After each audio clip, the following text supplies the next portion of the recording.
Okay, if I could get everyone to come on in and find a seat. Our last session is going to be a roundtable, and this roundtable consists of two people that are, or two experts that are in favor of Common Core and support Common Core standards in Oklahoma, and then we have two experts that are actually opposed to Common Core. So this is going to give us a great opportunity as you come up and ask the questions that are important to you to be able to hear both sides of the issue. So if you have questions about it, start getting them together, because I have a feeling that the lines are going to be long, and the same rules are going to apply. They're going to open with a five-minute statement, and then we're going to start taking questions from the audience. We ask that your questions be short as possible. Make sure you have a question, because it's important, and let's keep everybody's time in mind, because we want to get as many questions and answers in as we possibly can.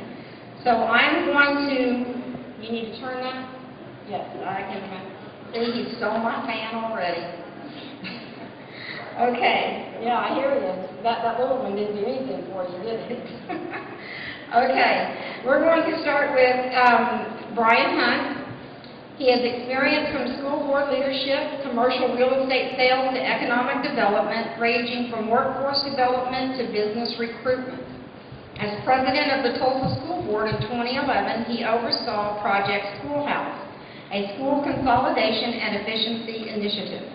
He embraced the Teacher Leader Effectiveness Initiative to develop a teacher leader value-add evaluation system focused on student growth, which has become the state of Oklahoma's preferred evaluation model.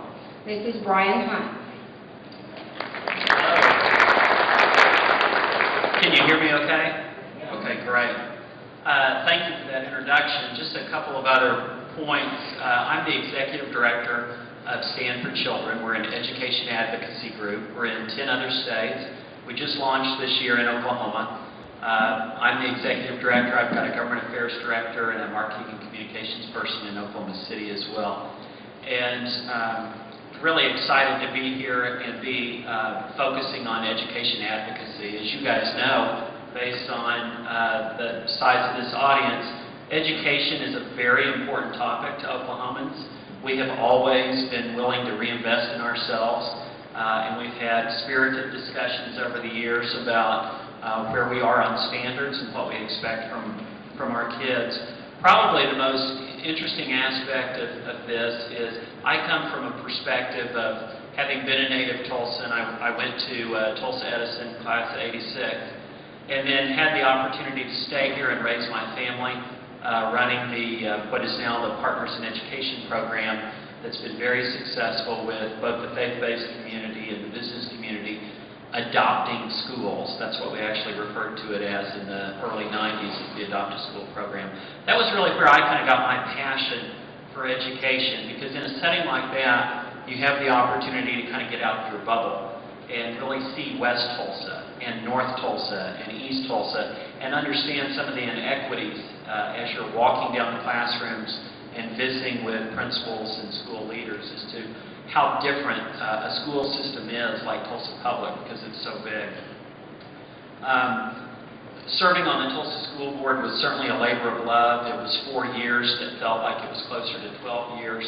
But Project Schoolhouse is something that I was very excited about. For those of you that are familiar with it, one of the high points, of course, is Will Rogers High School, where kids now have the opportunity to earn an associate's degree from Tulsa Community College in addition to going to their high school at Will Rogers.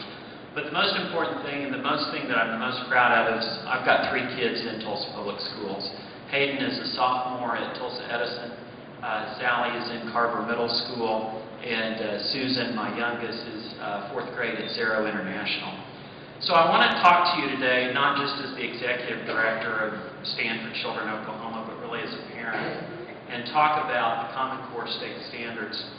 You know, Oklahoma's voluntary decision in 2010 to adopt these standards was really part of the conversation we were having among parents, educators, and community leaders, that we simply weren't measuring up with our peers across the nation.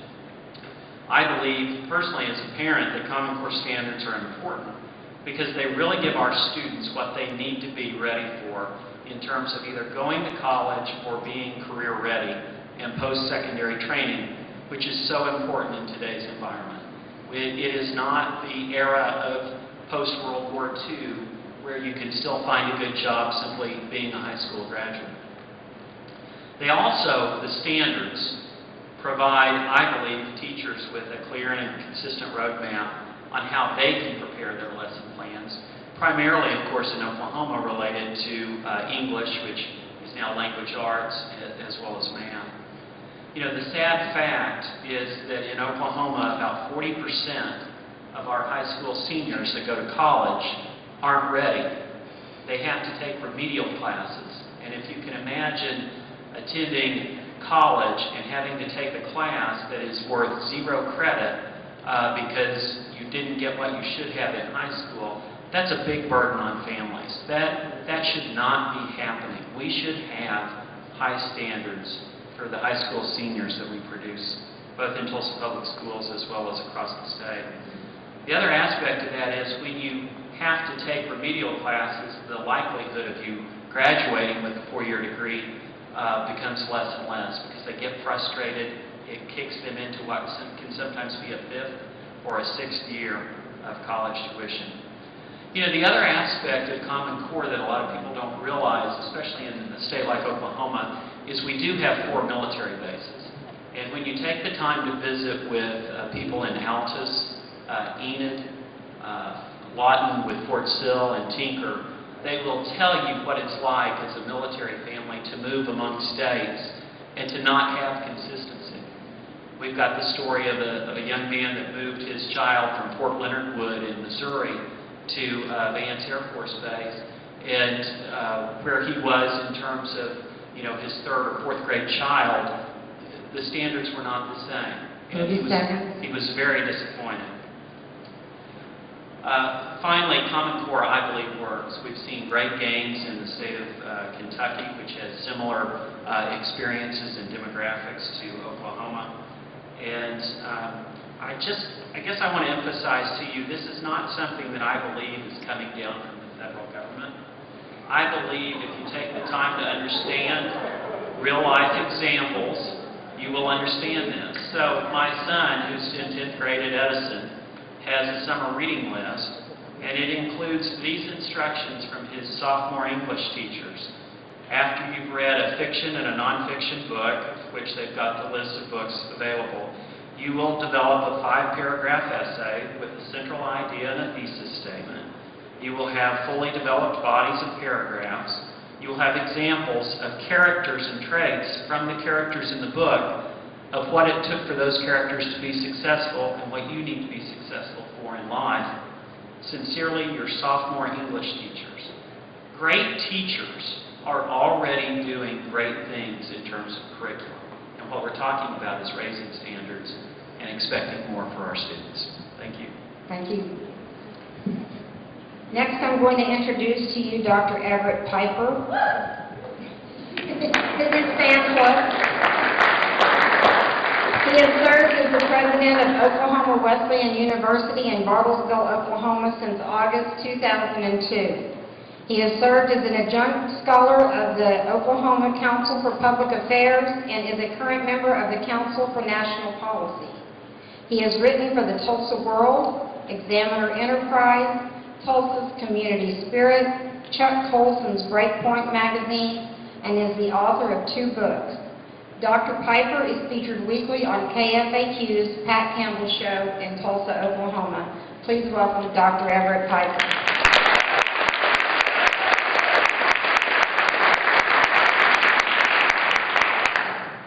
2 or 3 years ago, I wrote a book, and I chose the title, Why I'm a Liberal and Other Conservative Ideas.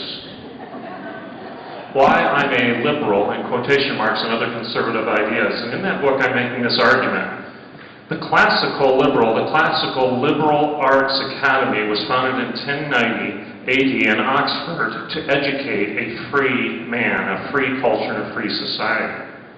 Liberal, liberty, liberation, freedom. My issue with Common Core is I'm not all that fond of what's common. I would rather be free. I would rather have liberty. I would rather decide what's exceptional and not dumb down the curriculum for my kids or myself or my church or my culture or my country to what someone else decides is common.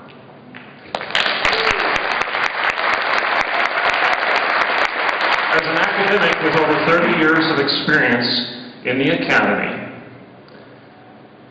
I believe in academic freedom. I believe that truth will win the day. I don't care what your opinion is, and I'm not going to give you a diploma in it. I want you to learn something. I want you to learn what's true, and I'm going to hire good faculty that understand how to teach that. And if they don't teach 2 + 2 is 4, then I will fire them, and I will find somebody who understands that the answer is 4. I don't need somebody else to tell me how to do that. Furthermore, Einstein was fond of saying that the definition of insanity is continuing to do the same thing over and over again and expecting different results. Why in the world would we hand over a broken body, diseased and dying, to the very industry that caused its disease in the first place? For over 50 years, we have had an educational establishment that has worshipped at the altar of Dawkins and Derrida and Darwin and Dewey. I do not think the solution is to give the same establishment authority to solve the problem. I agree, our educational establishment is a mess. I agree, our students are not learning what they should learn. But I'm not going to give the responsibility for the cure for cancer to the tobacco industry. They caused the problem in the first place. Good education, real education, true education is not about what's common. It's about what's exceptional. It's about what's true. And my last point before I sit down the mic on this 5-minute intro is, who's deciding this stuff? Is it you? Is it your superintendent? Is it your teacher? My institution is recognized nationally as a top-tier regional best, and it has been for 11 consecutive years by U.S. News and World Report and Forbes.com, and my faculty are featured in the past 3 consecutive years on CBS News as being the best faculty in the nation, beating Harvard, Dartmouth, Yale, and Princeton, and everybody else when it comes to student review and satisfaction. I'm telling you right now, I do not dictate what is common to my faculty. They understand that as scholars, they're in charge, and they are to teach the students what's right. That's good education.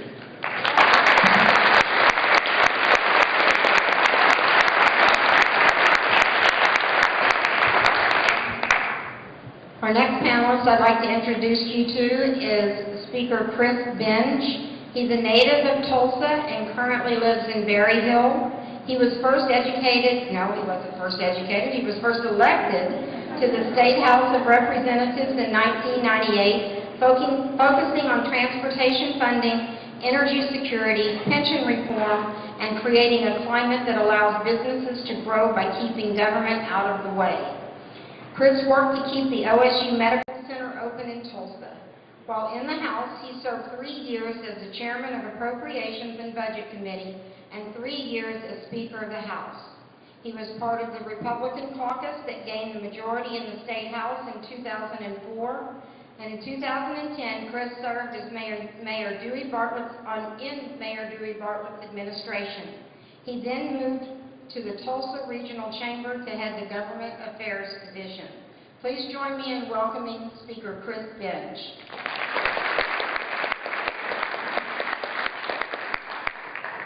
Thank you, and Rhonda, thank you for the invitation. Rhonda and I have gotten to know each other over the last year and sat down at breakfast and coffee, and I think both of us have been able to share ideas and what we believe in, and we've had some pretty good discussions and even debates in some ways. And so, Rhonda, I appreciate the opportunity. Thanks to the 912 organization for putting this on. I want to add a little bit about my background, not because I want to talk about me, but I want you to know at least a little bit about my perspective from maybe a personal standpoint. I had children in the public schools, or I have a son who's graduated from Berry Hill High School. I have a daughter who will be a junior this year in Berry Hill. I believe that the state ought to govern. I think that state rights is a real issue, and that whenever the states can, they ought to be able to. I think they're the incubators for public policy, and I think that we ought to use the state experience and our governors and those governments, because they're closer to the people, to develop policy. And I also have concerns about federal overreach, which I think, and I know a lot of you have some of those same concerns. So you might ask, well, why are you here in support of Common Core? And so I hope to be able to share some of those thoughts with you in our discussion today. As Rhonda mentioned, I ran for the legislature in 1998, House of Representatives, and was elected then. During that time, I don't know if many of you were following politics at the time, but Governor Keating at the time was talking about raising standards in the public schools. And he was talking about a 4x4 program at the time, which was 4 years of math, science, social studies, and English. And there was a lot of pushback from the education establishment at the time. And we continued, and I say we, policymakers at the time, continued to push for higher standards in our public schools, because we felt like that they were lacking. We felt like that we were at a competitive disadvantage overall, and that we needed to provide our students an opportunity to succeed in the workforce. I have always had a fundamental belief that if you challenge children, they'll rise to that challenge, and that we ought to be setting the bar high for their academic performance.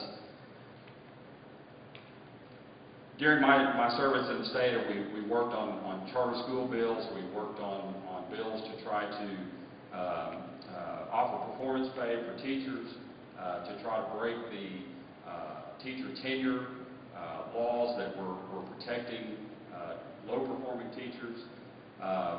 We tried to be respectful, and I think I was always respectful and supportive of private school options as well as homeschool options. To me, a good education system was one that recognizes that students learn in different environments. Some students do well in private schools, some in home schools, but no matter what our systems of education are going to be, I don't think we can ever turn our back on the fact that we need public education. And so I consider myself a supporter of public education. I do recognize that there are some issues that need to be addressed. But I think we need to try to address those, because we're always going to need public education. Not all of our kids have an opportunity to go to a private school, or have the parents that have the ability to school them at home. From the business community standpoint, education is always a major factor that we hear brought to our attention when we're trying to recruit business, or when we're trying to grow business. It is a fundamental piece of being able to provide jobs and opportunity for all of our citizens. And so we constantly, when we're on the front lines talking to business from the chamber standpoint, they want to know about our education system, and they want to know about the performance of our students. And lately, we've been hearing a lot from our businesses here in the region that they are having a difficult time hiring and finding employees that have the skills to meet the needs that they have for this current work environment. So because of that, we are supportive of higher standards and raising the bar, and we believe that the Common Core standards offer that. Some of the things about Common Core, and I think Brian mentioned one of those. It offers clarity and consistency. It offers high academic demands and the ability to compare ourselves with other states. Whether we like it or not, when we're trying to compete for jobs, we have to show how we compare against other states. We have to show that Oklahoma is better than other states, because that's how we attract business, that's how we grow our businesses and grow jobs in the state, which I think are important to everyone. Some of the things that I've seen, and just kind of trying to read about different areas of Common Core, there's an attempt to eliminate multiple choice tests, for example. Something that I feel like that for many years has been a disservice to our students, that whenever they do take a test, they can just mark a bubble and answer a question that way. And with the new standards, there's going to be a requirement on kids to demonstrate knowledge and demonstrate what they know and write that out. And I think that's an important component of it. Some of the states that have already tried to implement the standards, for example, and I think this is an example that I would want to bring out, that they are trying to raise the bar and trying to raise standards. In New York, for example, after they implemented some of the Common Core standards, their test scores went from 65 in math and 55 in English to 31 in both math and English. They went down. And they went down because when you implement those higher standards, it's going to challenge all of our students to try to raise it to a higher level. And I think that's something that we ought to be prepared for if we end up adopting these standards, that all of our students in public schools are going to be required to meet a higher level. 30 seconds. Did you say 30 seconds? I'll wrap up my comments by also recognizing and bringing into the conversation that the National Governors Association, which is one of the associations that was involved in developing the Common Core standards a few years ago, it is a state-level effort. The National Governors Association was established in 1908. It is an organization that allows all of our governors from around the United States to come together to develop policy and actually, in many cases, to take issue with the federal government on what they're doing. Our current governor, Mary Fallin, has just taken over the chairperson of the National Governors Association for the next year, and her platform is going to be workforce and education. She is going to bring that conversation to a national level about how we can prepare our kids for the workforce and how we can better compete in an ever-increasing international competitive market. And so I think it needs to be pointed out that governors and states individually did adopt the core standards. And at least from what I've been able to see, I've not seen the evidence that it's a top-down federal mandate. If it is out there, it is not something I've seen, but it is a state-led effort that our states, and the state of Oklahoma included, is going to be a part of trying to raise standards in all of our public schools. Thank you. Thank you, Chris. Once a politician, always a politician. 30 seconds. Our final not candidate, but our final, what is she? No. Our final forum participant is Ms. Jenny White. Jenny has a master's degree in biology and taught high school science after graduation. After a brief stint as an epidemiologist with Oklahoma State Health Department, she taught 7th grade science. After researching the teaching of U.S. history, her concerns about the course of public education in Oklahoma prompted her to co-found Restore Oklahoma Public Education, better known as ROPE, in 2008. She has written major research articles on the Common Core state standards and has had her research published in the American Thinker. Please join me in welcoming Jenny White.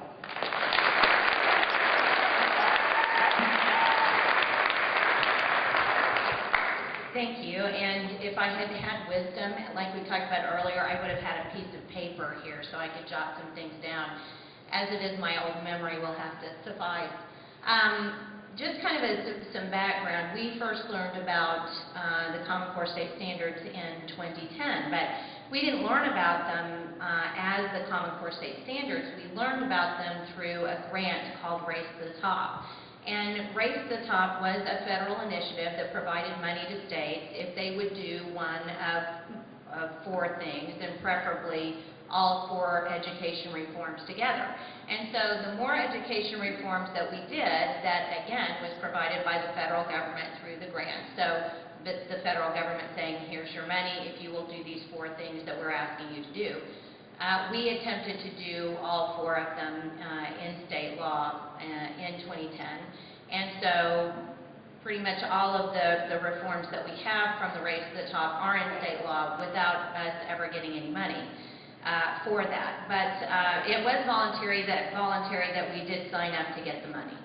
I think it's also important to remember, too, a couple of things about the Common Core that really I hope we get a lot of questions on.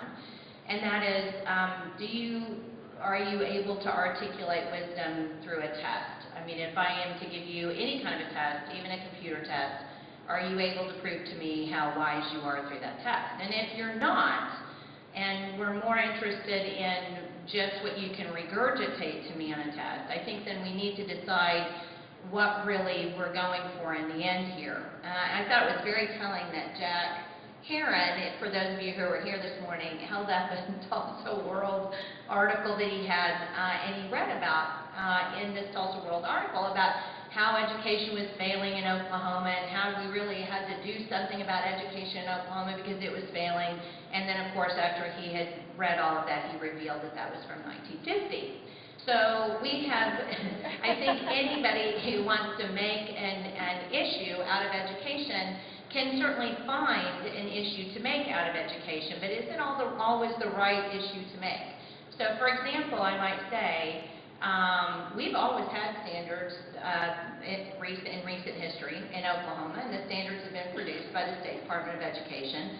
Actually, one time when I was a science teacher at Deer Creek, we were at the State Department of Education and actually asked our science department to contribute to some of those standards. And we did so because our particular school at that time was very high in academic progress. So that's what we did. Well, if we had standards then at that point, and that's what we actually did have a test that we administered to public school students after the year that was to have them regurgitate to us what they got out of that year by the standards that we put forth at the state level. So why is it that we would do something different then? Well, a little law came down not very long ago called the No Child Left Behind Act. And in that, basically schools were penalized if they were not reaching a certain level of proficiency for all students. And these were created to be grades, and then all the schools were graded on this particular number, this proficiency rating. Well, at any time when for example, even if I tell my son to take the garbage out, he's going to find the easiest route to take the garbage out that we could possibly, as we earlier discerned, he will at some point leave it simply in the driveway. But everybody is going to try to find the easiest way to do whatever it is that somebody is forcing them to do.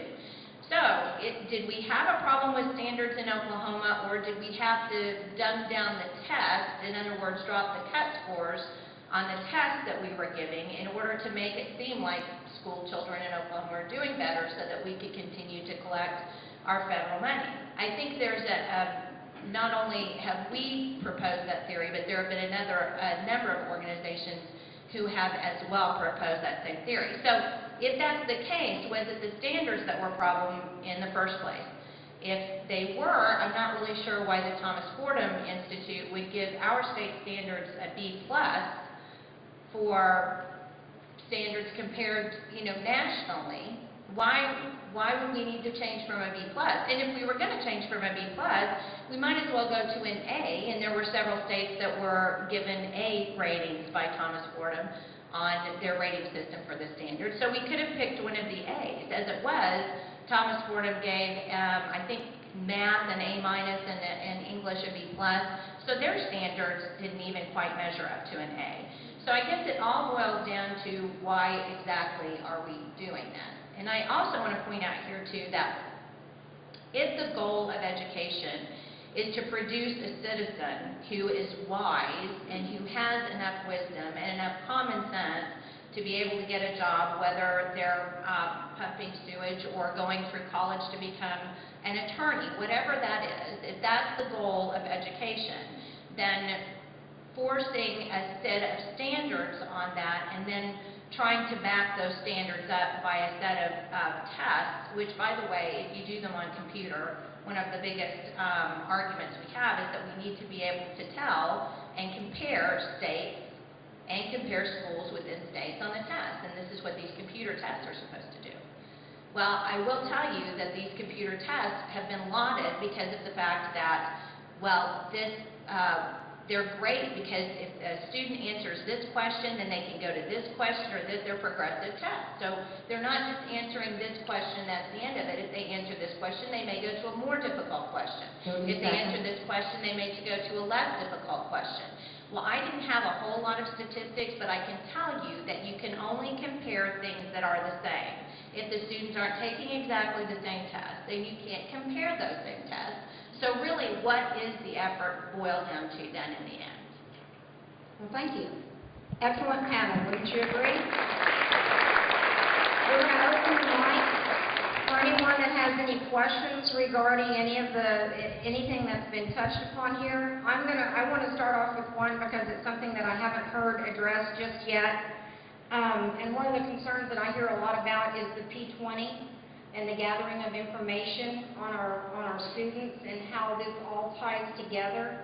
I'm just kind of wondering what your feelings are on the information gathering and where our information will be going, and is that really safe for our students and our families? Yeah, who wants to start out? Sure, I've certainly recognized, and I've heard that before, the concern about privacy with 3 kids. Obviously, I want their records to be confidential as well. I can't speak to any of the specifics. What I do know is that there is already a federal law in place, FERPA, related to protecting student rights.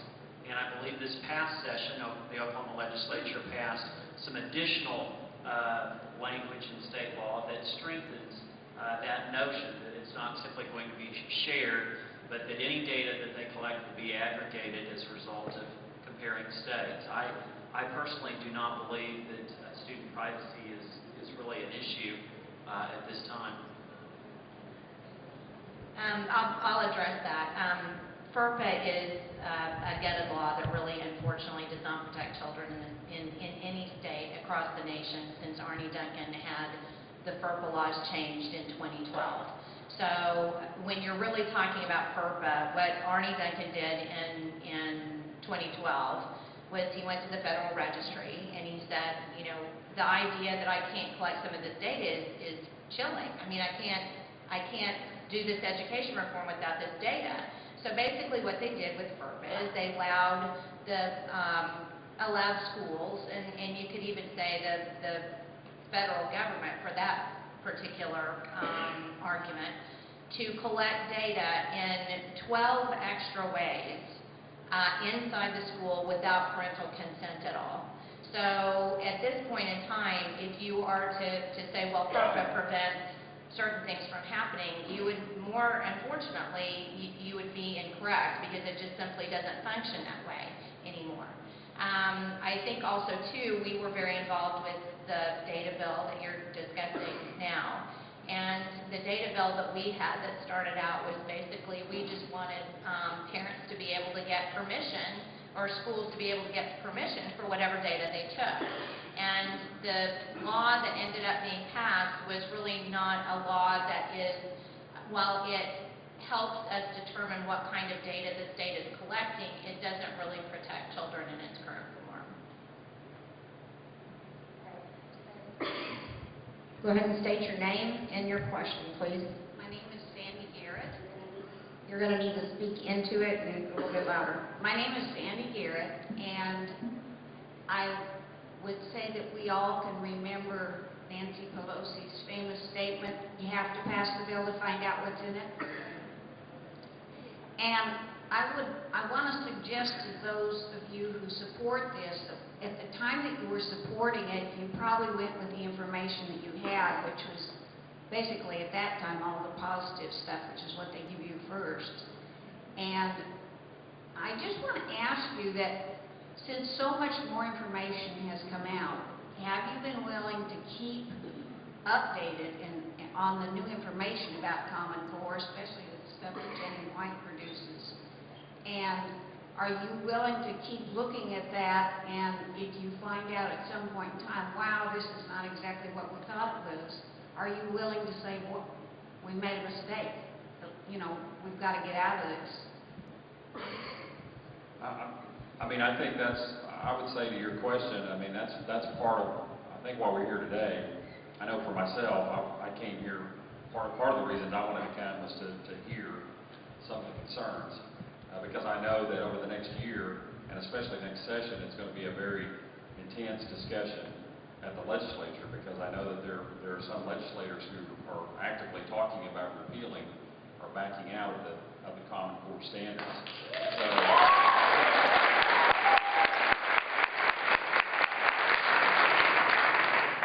I'm not advocating for that, by the way, but I'm just stating a fact.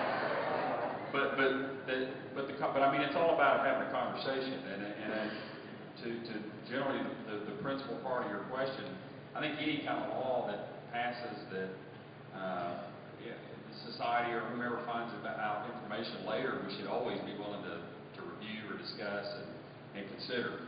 But I do want to add, and I didn't have time to make this point in my opening comments, but some of the things that, as I was reviewing some of the sample texts, for example, that the Common Core standards are offering are things like the preamble and First Amendment to the U.S. Constitution. Some sample texts from Killer Angels, which is a book about the Civil War, one that actually I've read. It's part of a trilogy.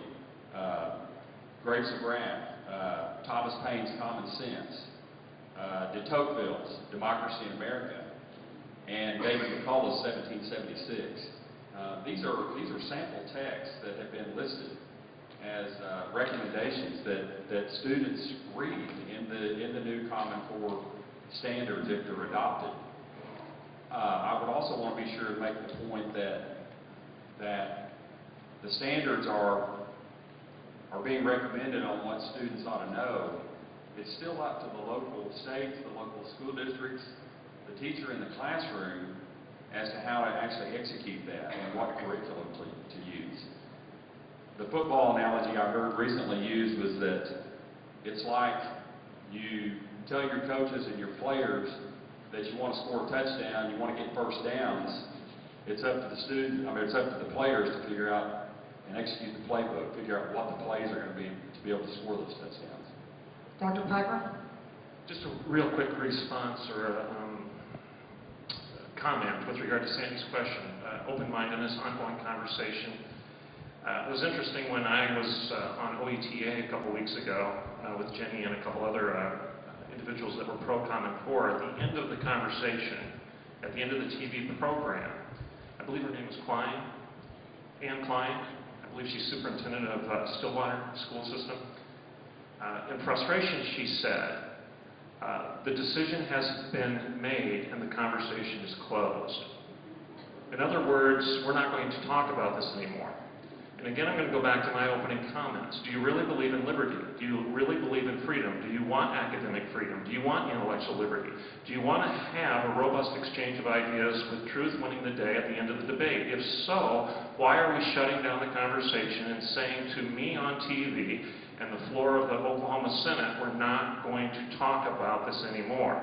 If that's the direction that Common Core education will go, where somebody in power is going to shut the door and say, we're done talking about this, take your medicine and be quiet, I'm uncomfortable with that, because that's not good education and that's not academic freedom, and that's not excellence. That's dumbing it down to mediocrity because somebody in power decided that my ideas are not worthy at this point, and that's not what good education is.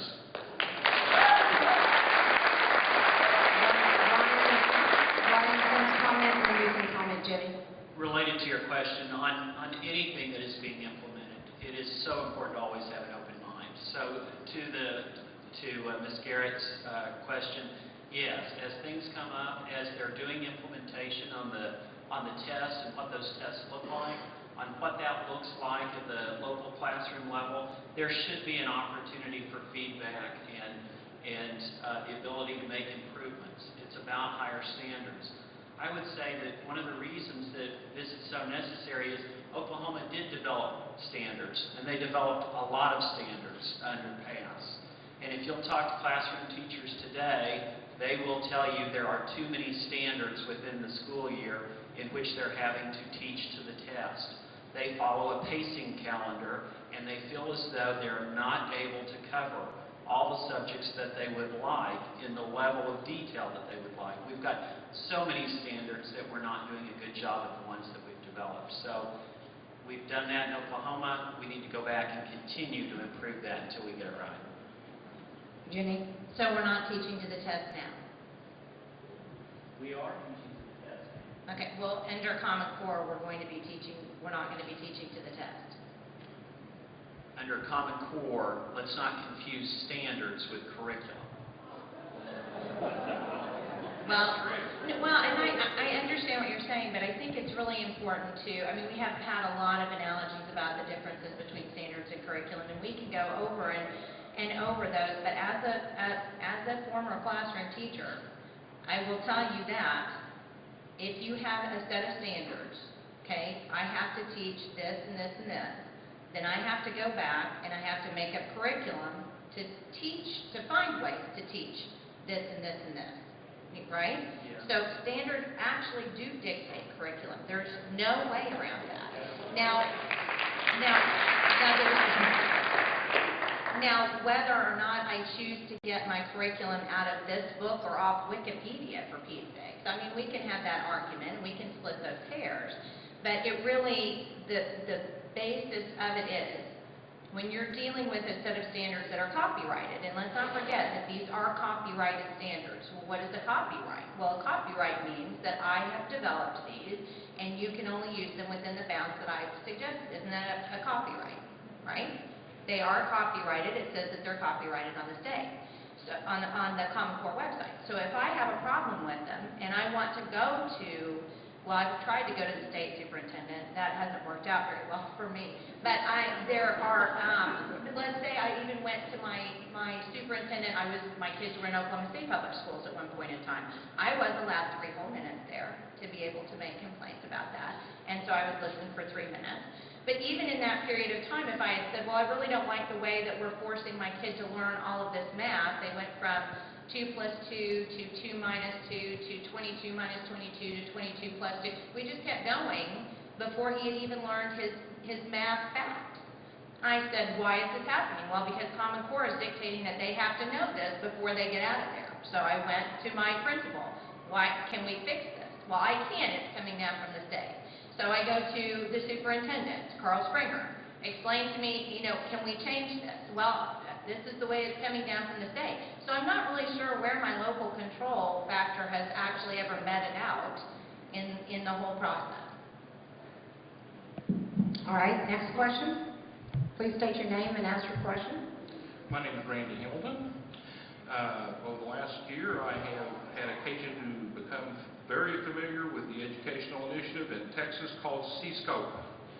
C-Scope, by the way, was also copyrighted. C-Scope was totally unsuitable for citizens to live in a free America. What it was suitable for was to take children and produce them as ideal inhabitants of a new Soviet Union. My question is, what assurances do you have to offer us that Common Core will not be the same thing as C-Scope? Well, I'm not familiar with that particular program, so I don't know how to should be make a intimately comparison familiar with with it. But, You want to know what not to do? well, we'll have to, and it's C-Scope, is that what I heard you say? Yes, C-Scope? and the center of the C-Scope Corporation, which had no physical address, was in Houston. And you should know exactly what that is, because actually that's how I became learned into Common Core. Well, I'm going to try to take a stab at your question and say that. Get on Google and put in CSCOP and Houston, and you'll find that a lot. Now, I've found out further than that. I've actually seen videos of the screens, and I believe, Mr. Hunt, that you at least had children. If your children had gone through CSCO, they'd be coming home and refusing to obey you because they've been told that the state is their mother and father, not you. I'm not familiar with Cisco, and I don't know, any of the details of what you've described as to how that might relate to what we're doing in Oklahoma. It I'll was be glad to sold look into to it. Texas on exactly the same basis that you gentlemen were offering to sell Common Core to us. I'm not familiar with We'll have them check it out, Randy. We'll have them send them some information, because at the end, we're going to give you their contact information, and you can send them information, and and then I can't guarantee you they'll look at it, but you can send it to them. I don't know if this is pertinent to the question, but I know Texas is one of the states that has not signed on to the Common Core initiative. Next question, please. My name is Charles Barthel. My question is mainly for you, Mr. Hunt. The Tulsa School District in the last few years is making a number of hires out of a program called Teach for America, where the teachers that are brought into the Tulsa district are certified, I believe, by the Federal Department of Education. They have their own textbook that comes with it. I'm not sure what's in it. I've heard it's very expensive. And are all of these teachers paid by the federal government instead of the school district? And does it have any relationship to Common Core and more input from the federal government into our local school district? Sure, I'd be glad to answer that. I was on the board when Teach for America decided to come to Tulsa Public Schools. They're now in Oklahoma City Public Schools. And that was 2010.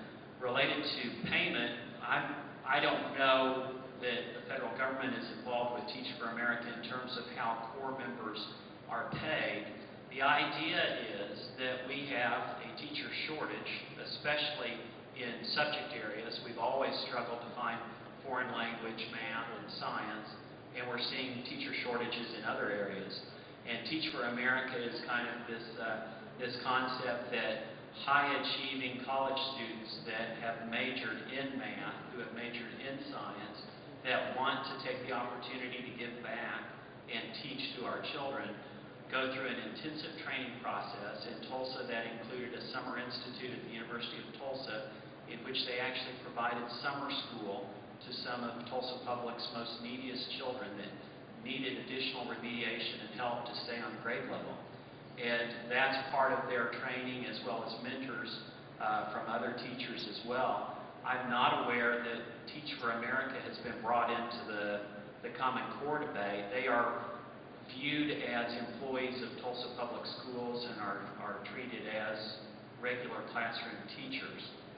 But they have a very intensive training process, because these are teachers that have not traditionally gone through the College of Education to get a certification.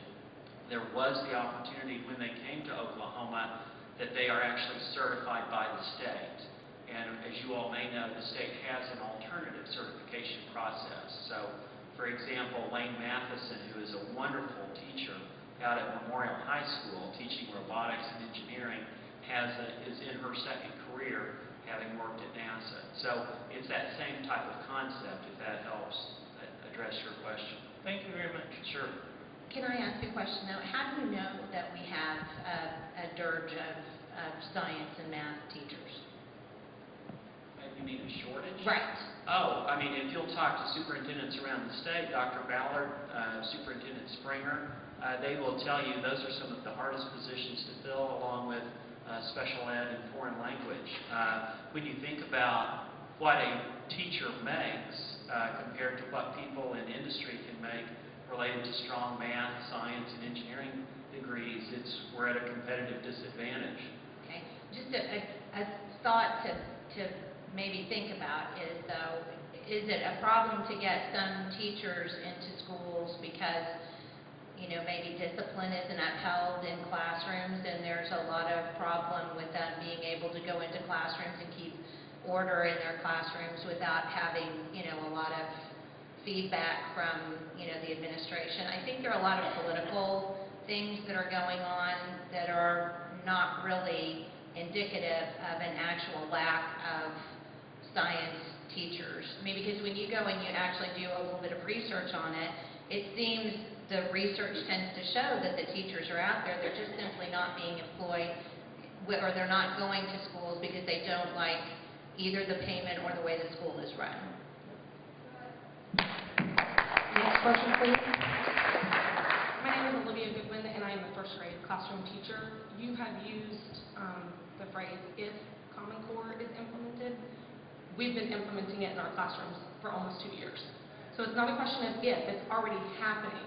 We're spending our own time and money doing a lot of professional development on how to incorporate it into our classrooms because there is no state funding for professional development, or it's really vague. With that being said, you've said that Common Core is going to be raising the bar and increasing the rigor. From my first grade standards in math, nothing has become more rigorous. The standards are exactly the same as what the past was. They've just taken some away. I'm no longer teaching my first graders about money. They don't get any money skills in kindergarten.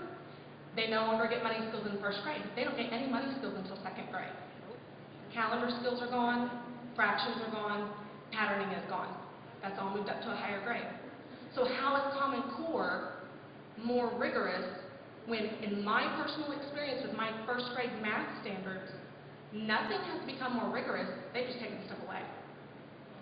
Yeah, and I'll attribute my comments to a Freudian slip, maybe. I'm assuming that this is a part of an ongoing conversation and that full implementation has not been put in place in the state. I think your upper grades right now are having to teach both PASS and Common Core because you have groups of children that are still being tested with PASS, you have groups of children that are moving into core, but at the lower levels, we've already started implementing core because PASS is gone. I mean, I can't speak to your personal experience. I can speak though to what I've read so far. And I mean, I think that they are very focused on making sure that students learn in a kind of build on knowledge over time. Learn at the basic level in the first and second grade, and then build on that over time. I'm not a teacher, so I don't know all the terminology that the academics use. But it is an attempt to try to raise standards. But how is that bar being raised if it's taking away a portion of standards that we previously taught, but it's not being made more rigorous at the lower levels? I don't have an answer to your specific issue. I mean, I think it would be an issue. What does your principal say or your leadership say? I don't know. I mean, we don't have a choice. We have to teach Common Core. Where do your orders come from? Who tells you what you have to teach? The State Department of Education. Okay. May I? Dr. Pfeiffer would like to address What's it. your name again, please? Olivia Goodwin. One more time, please. Olivia Goodwin. Olivia, I would much rather you teach, you develop your own curriculum, you decide what my children are going to learn, than some faceless bureaucrat off in a distant room make that decision. Thank you for being a good teacher. You know what you're doing. Thank you. And it would be pedantic and presumptuous of someone that doesn't understand teaching to try to dumb down the curriculum to what they consider to be That's common. why most of us are still teaching what we have always taught. Thank you.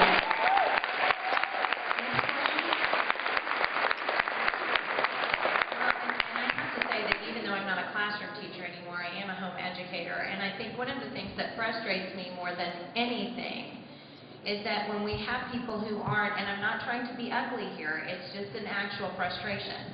When people who have never been involved in education, my father is a professor at OU in journalism.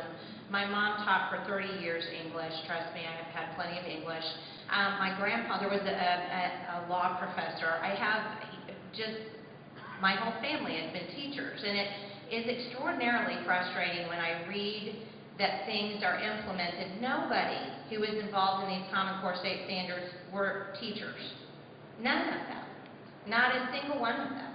And then when they're implemented by people who have not been classroom teachers or professors or in education in any way, then what you're forced to do then is to say, well, I've read what somebody is saying, and so now I'm going to form an opinion about what they've been saying. But you've just heard this classroom teacher explain something that really is not being heard on any level because we have people who aren't educators making the decisions for education.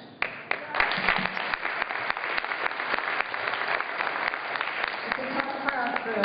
Yeah, I know, well, I was just gonna say, Jenny, with all due respect, I think teachers were involved in the development of the state standards, as well as superintendents and others in the education field.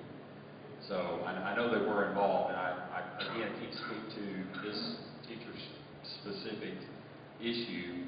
It is a concern if she's saying that the standards are not as high as they were before. That would be a concern to me. Well, I'm gonna make this an actual debate, and I'm gonna come back at you one more time. Yes, there were teachers that were involved. I mean, they did make an absolute show, and I will say show, of inviting teachers to come and be involved in these state standards. But I think what you actually have to do in order to be able to put this into context and determine for yourself, and I'm not saying to take my word for it either. Go look at the standards, read the standards, compare like the social studies standards to the national standards, and see if you find out any similarities in them at all. So basically what ended up happening, and this is the other thing, I'm starting to get my blood pressure up now, it's very disingenuous because you can say, I'm going to invite teachers to my house, but you can listen to what they have to say, but then shove your hands in your ears and go blah, blah, blah, blah, blah the whole time. And so basically what ended up happening was we gave teachers lip service. Yes, you could be, involved, but then when the standards came out, because of the fact that Brad Henry put all this Common Core state standards into law by executive order, the state is having to implement that law, and so by law, she can say teachers were involved all she wants, but it comes down to following the law, and if she does want to follow the law says we have to teach Common Core, science, social studies, art, language arts, and math. All right, we're going to let you have your turn. You're fine. My name is Angie Raines, and I'm here today as a parent. I have two kids, one in 5th grade, one in kindergarten. So came here today from 9 to 4 to just learn a little bit more about Common Core. And so I have some notes, and I'm going to just keep it real brief. But what my concerns still are is after doing some homework before today and listening all day long today, I'm still kind of wondering, why, if the goal of Common Core is to be able to compare states, why we can't just take ACT scores, which already exist, because you can just look right now at ACT scores and have the states all ranked, and just, I know we always look to Florida to copy their ideas. We've beat them the last 3 years, or more. I've just gone back 3 years. I didn't go farther. And same to Kentucky, because you just mentioned Kentucky earlier, so I had to just look that up real fast. I think that the ultimate result is going to be very similar to what we would see on ACT scores. To your point, and I've heard legislators bring that point up, and I personally think it's a valid point. ACT is a standard that's been adopted for decades around the nation. I think that will probably be a point of discussion moving forward.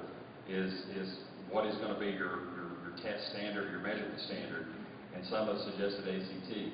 I certainly wouldn't discount that as a real option. And I'm glad you mentioned that we did better than Florida. I think that ought to be well known that Oklahoma outdid Florida in the ACT scores recently. I would follow up on that in terms of, obviously the ACT is typically taken as a junior, sometimes your senior year.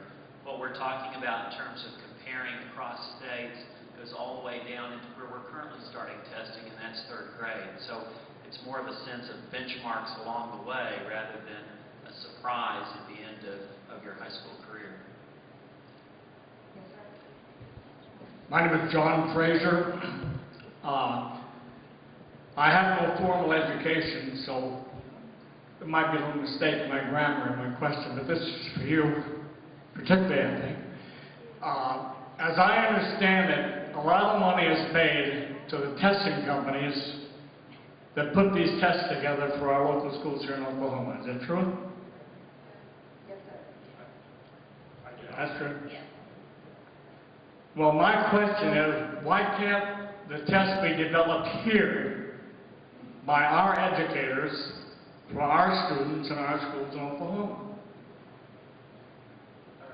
You're asking me the question. Robbie? Can you hear me? Oh, there we go. You're asking me the question, correct, sir? No. I think what I hear you asking is why don't we have local control to come up with our own tests, our own curriculum, perpetuate our own ideas within our own communities? Right. And that is my argument. Good education for centuries has been localized. Excellent education for centuries has been the responsibility of the scholar and the responsibility of the school that you choose. I'll emphasize again, that you choose to send your child to. Ideas are always going to have consequences. Ideas always lead somewhere. And good ideas are going to lead to bad education in bad places and bad culture and bad behavior. Bad ideas will lead to bad places. Good ideas will lead to good places. And I would argue that the people in this room would like to have the freedom and the liberty to decide what ideas that they would like to inculcate in their next generation of leaders within this community, this church, this culture, and this country. And there's no evidence whatsoever that when the responsibility is given locally, that somehow education flounders. Unless the community has been victimized by decade after decade of an educational establishment that we're now talking about giving control to that establishment to cure the very disease that they've caused. And that's my problem. Don't give more control to the enterprise and the industry that's causing the problem in the first place. I would like to say this. I'm sorry I'm getting long-winded, and forgive me in doing that, so I'll be brief on this. I believe the solution is this, that we should be less interested in legislating commonality and more interested in liberty that comes from inculcating character.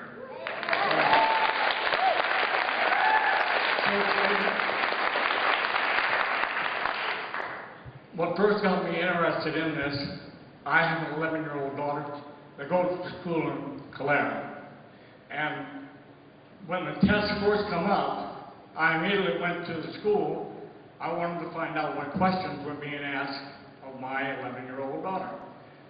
Well, I was talking to the principal as he was sealing up the envelope and said, no one is allowed to see these tests other than the teachers, and then we send them right back to the testing company. I don't get it. I would take your daughter and I'd send her to a different school. You said it. Next question. I would just comment, I think it's important to realize, as the state of Oklahoma, we have got to have some sense of working on assessments, good quality assessments together. And having served on the Tulsa School Board for 4 years, I'm certainly a proponent of local control. There are lots of things that happen at the state level that make you wonder what they were thinking and where did they get their input. But can you imagine if you take this to the extreme? I mean, let's think about this. Sallisaw, Woodward, Enid, Hugo, Altus are all going to develop their own tests. They're going to develop their own sense of what third graders and fourth graders and fifth graders are doing. I would suggest to you that as a state, we're in this together as a state. We are a small state. We have limited resources. And that is why we've got the ability as a state to pull together related to assessments, understanding where our children are today. Well, you're never going to have a kid from Woodward who's going to need to have the exact same outlook on life, or, even if you wanted to go to workforce here, you're not going to have the same population of students in Woodward that you're going to have in Hugo. It's an entirely different thing. So, even just regionally, in terms of everything, there's a big difference there. So why is it that we must force Woodward to be like Hugo?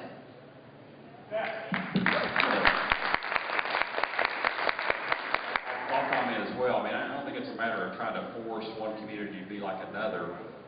there is a need to be able to measure how our students are doing. And I would say it's because we are in a competitive environment like never before. Brian alluded to it a little bit in his opening comments. We're not the America post-World War II, where we're the only economy standing, where we had an absolute advantage and anyone could go out and find a job. Competition internationally has risen to a point that our students have to know more, and they have to be able to know more to be able to compete in today's world. So knowing and being able to measure what they know is important, and being able to know how we stack up against other states is important, because the job recruitment activity is very intense. We are actively trying to recruit business to Oklahoma, and we're trying to do that against the likes of the Texas and Arkansas and other states, as well as internationally. And so being able to demonstrate to companies what our students are achieving and how knowledgeable they are is very important. With regard to the local community control again, I would suggest that people in Sallisaw are smart enough to make their own decisions on how to educate their children, and to suggest otherwise is rather insulting to people of Sallisaw. The homeschool family of Sallisaw has the right to homeschool the way they will, and frankly, the data shows, the test shows, the national data, all the measurements show that that homeschool kid out of Sallisaw is probably going to perform better than the public high school kid out of Tulsa.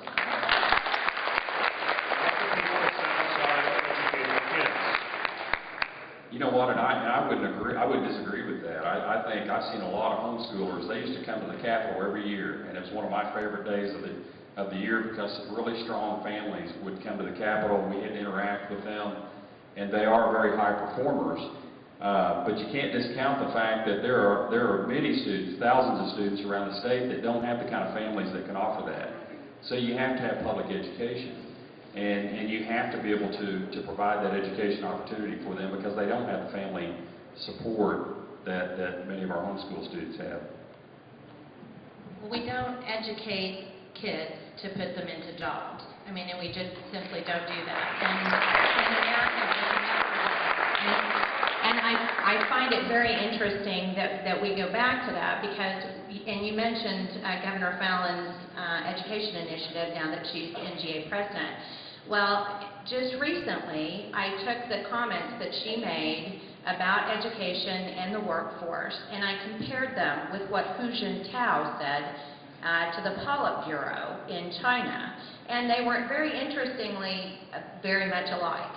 So I think what's happened is that over time, because of the fact that we have meddled in local education to the point where people don't even understand what form of government we have, our own history standards, for Pete's sake. We say we live in a constitutional democracy. I don't even know what that is. So apparently we have so much oil here in Oklahoma, we could put people into jobs just like that. But the problem is, our president has regulated us out of the business. You would think that people in Oklahoma would be not so worried about education as educating their citizenry on how to fight somebody coming in and telling us what we can and cannot do in our own state.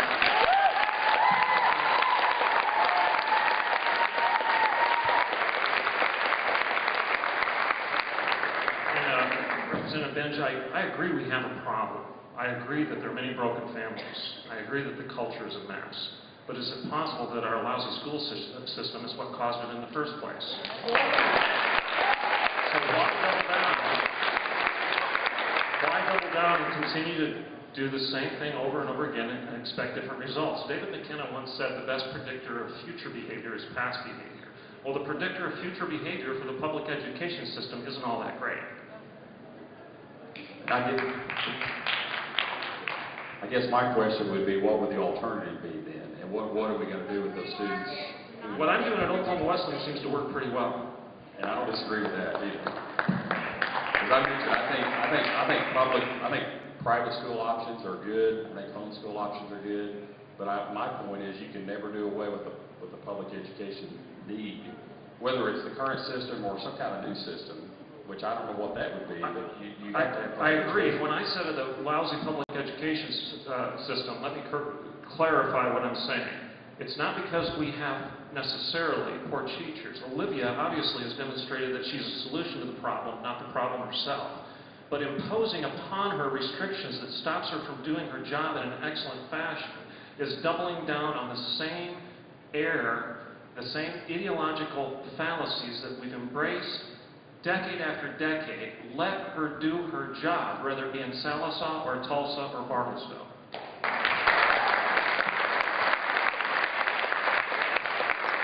Next question. Well, I kind of hate to interrupt this because this was my question. You want us to keep going? I do, because this is good stuff. I'm Brent Colley from Ponca City, and I worked for an international oil company before I retired and spent a lot of time overseas, lived in 4 foreign countries, 6 or so different states. One of the things that is a recurring theme as we got to know people in foreign countries is that the American education system, I'm talking about the higher education system, is the envy of the world. I believe it is the envy of the world, and those people in foreign countries will tell you that it's the envy of the world because we have, what I heard back here, the free marketplace of ideas. It's developed because of that. And what I hear from Common Core is now, as much as you say you don't want a federal system of dictates of how we are going to set standards, you've replaced that with a dictate of unaccountable governors association. None of these people are accountable to any citizen. They're going to make the dictate. Central planning does not work. The people of the world will tell you that. It didn't work for the USSR. And what you are proposing sounds a lot more like communist Russia than it does a free America. So, explain to me, if you will, why the free market and American initiative is a bad thing, and central planning, which is what Common Core is a good thing. Good question, good comments. I would first of all add that Rhonda didn't read my favorite statement to you all. I added that to my bio, that one of my favorite statements is by Ronald Reagan when he told Mr. Gorbachev, tear down these walls. Believe me, I'm an ardent anti-communist if I need to offer those credentials for this room.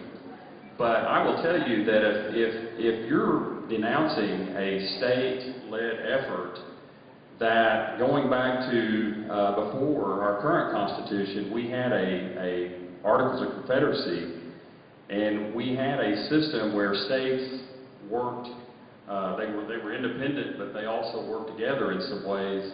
I'm not sure what you would then want to go to. I mean, do we need to go then to city-states or something even more local?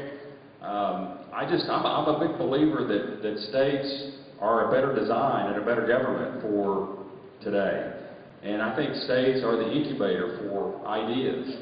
And so if it's not a collection of our states and state-led, I guess I don't know where you take that then. I guess you could take it down even to a further level, local level, but I think that it would be even more disparate and it would be even more difficult to in this case, understand how we stack up against our competitors, basically.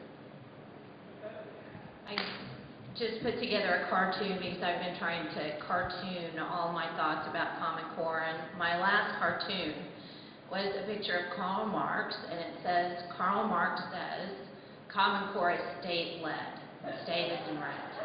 And I think when you talk about it being state-led, you're talking about the National Governors Association. You're not talking about the state of Oklahoma.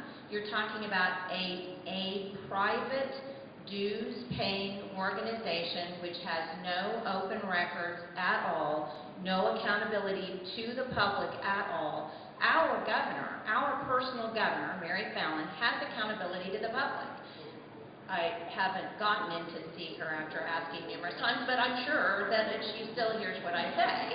And that's the point. She's an elected official. She must respond to my concerns as an elected official. The National Governors Association is an association of locally elected government officials. When you put that association together and say, well, the standards come from them, and they didn't, by the way. They were written by two men at Jason Zimba and David Coleman at Student Achievement Partners, who then sold it to Achieve, and then Achieve got money from Bill Gates to sell it to the National Governors Association. None of that sounds local to me at all. So I think what we need to do is we need to decide what's local and what's state-led.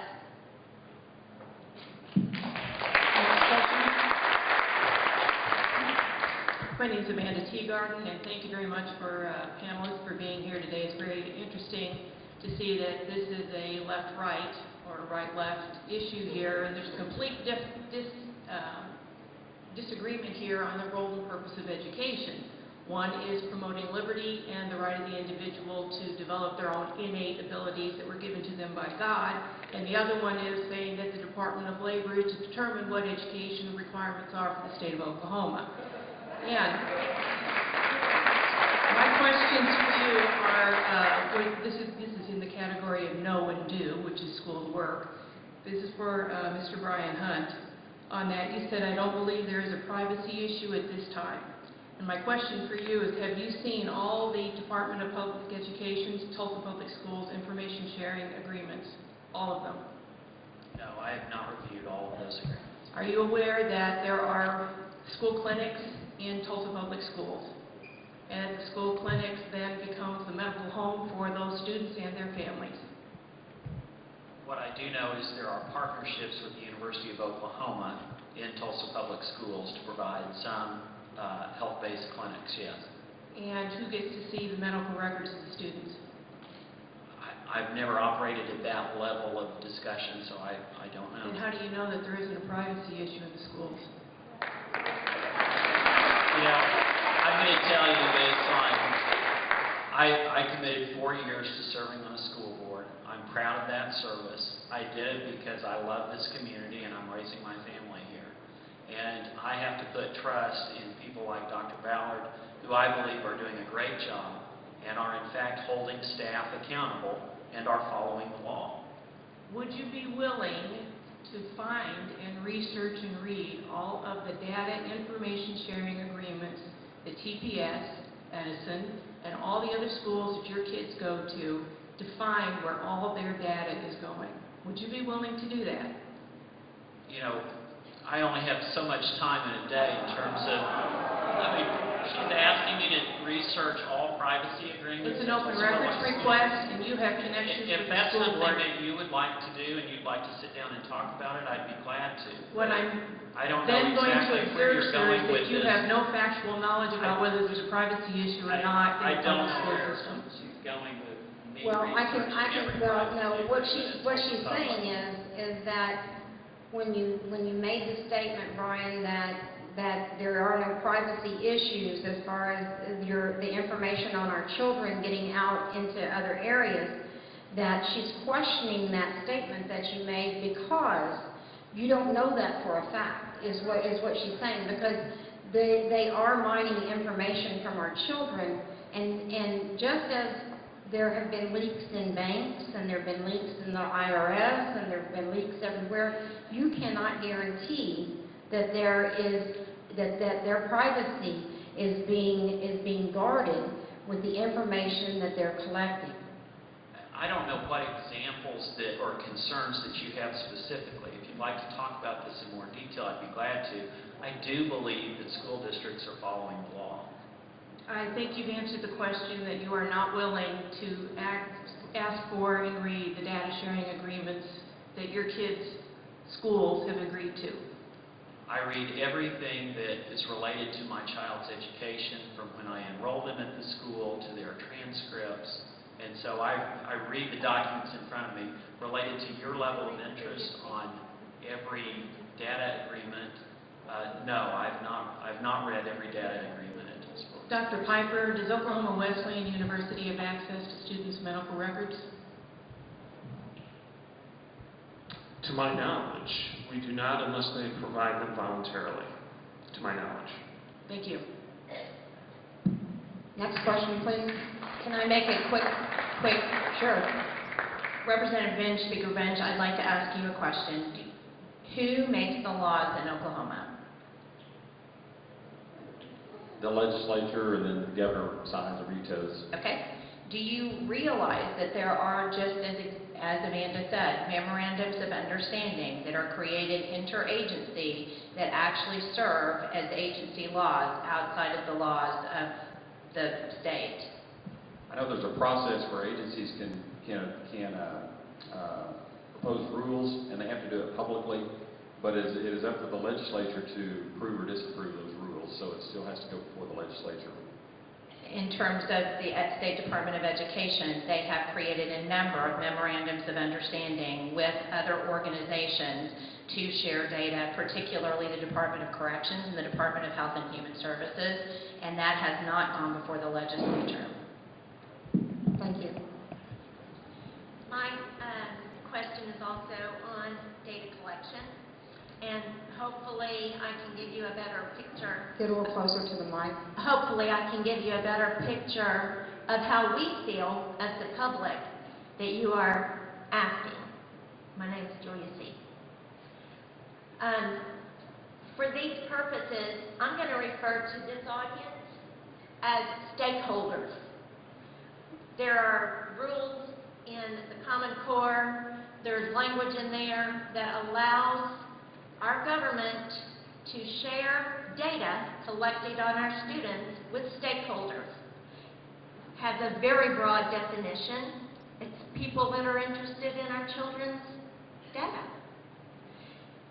Our government, well, I'm just going to say, these people in this audience, I'm sure, are more trustworthy than our government. And so I'm going to ask you, in favor of Common Core, here's the information I would like to have on your children to share with my stakeholders here, and whomever they decide would also be interested. I'd like to have their social security numbers. I'd like to have their blood type and other medical information. I'd like to have their parents' voting records, their parents' income, any disciplinary problems for the rest of their life. I would like for that to go with all of these people. Just go ahead and continue providing that information. I'd like to post any problems they've ever had with any teacher. I would like to post all their grades and transcripts, because we want to decide who they should work for when they grow up. Is that all right with you? Is that okay? Do you think that is maybe a little intrusive? Can we stop it with the data collection? It's horrible. You're asking the people of Oklahoma who have students to trust the government with that kind of information. We don't. And you're going to tell our children what? They can't be educated then in the state of Oklahoma if they won't provide that information to be shared with stakeholders that the government decides it should have it?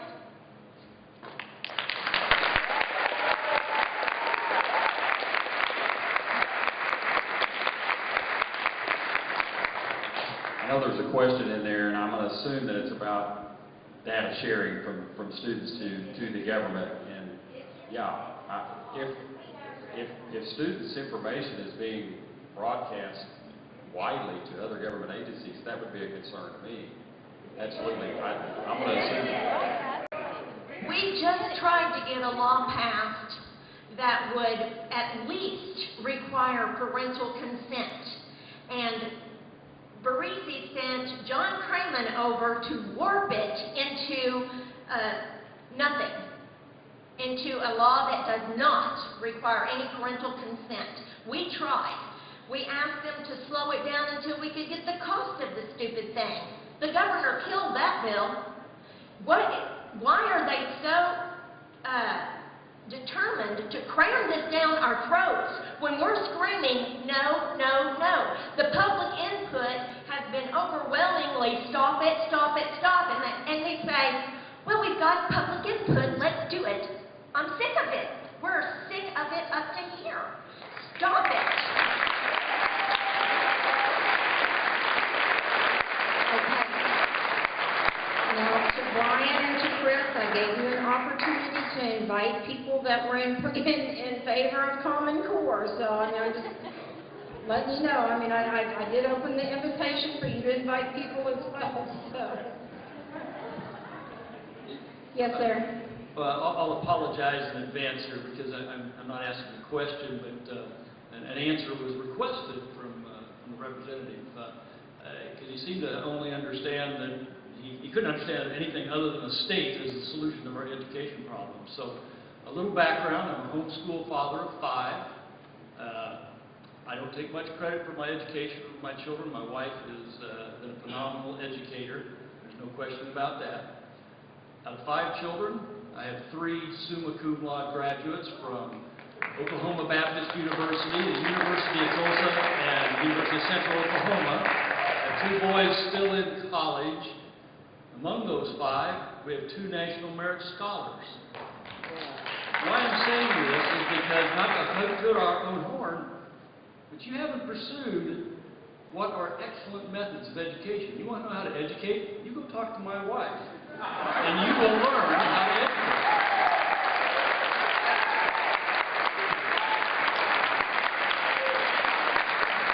Next question, please.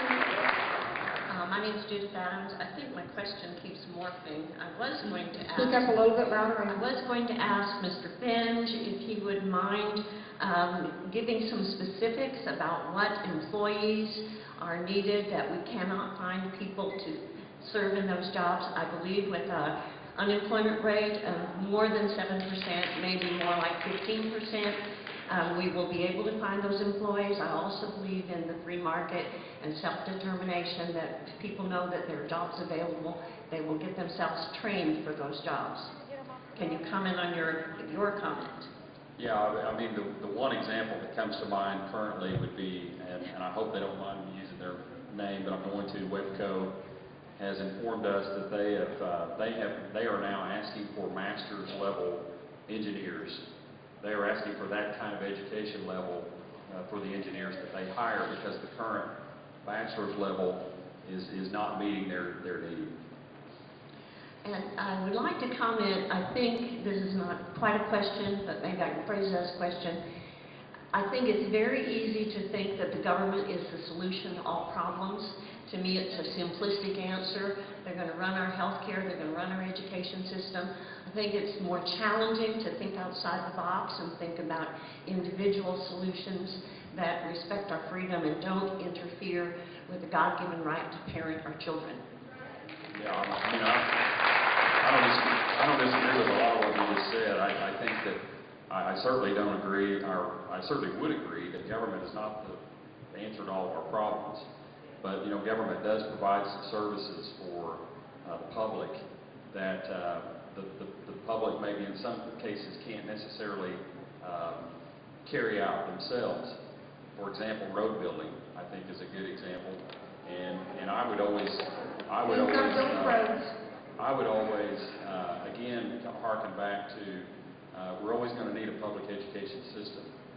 Private schools and homeschools are wonderful, but we're always going to need a system of public education. Okay, one of my questions is where do you get the authority to do that? Where do you get the authority to steal from me to do what you think you should do in education? Where does that authority come from? Because it's not in the Constitution. That's my first question. And then secondly, I was sitting over there and I was just baffled by you two that you still, after everything you've heard today, you're still supporting this. Fully supporting. You're not even budging. You've not been convinced of anything. And so then I was reading, oh, I get it now. So I'm going to read something at John Taylor Gatto again. Okay, this is where he's talking about communism taking over our schools. And he says, school in America became like school in Germany, a servant of corporate and political management. Again, and what did you guys talk about? The workforce and businesses, business development. That's what both of you do. You lobby for the chamber. Am I right? So it's in the chamber's best interest, isn't it, if Common Core goes through? Isn't that good for the chamber and for your business also? it's good for the community overall. I mean, if we have jobs and we have the ability to provide for our families, which is basically just a fundamental desire and need, we need to be able to do that. We do that by being educated enough to be able to hold down a job. I'm trying to remember the other questions you had. Yeah, I mean, I don't have the authority myself. We're talking about state government overall providing education to citizens, and they were able to do so through the elected officials that have to stand before the people and are elected. They set policy and they pass budgets, and so through our elected officials, those are the people that are empowered to do so.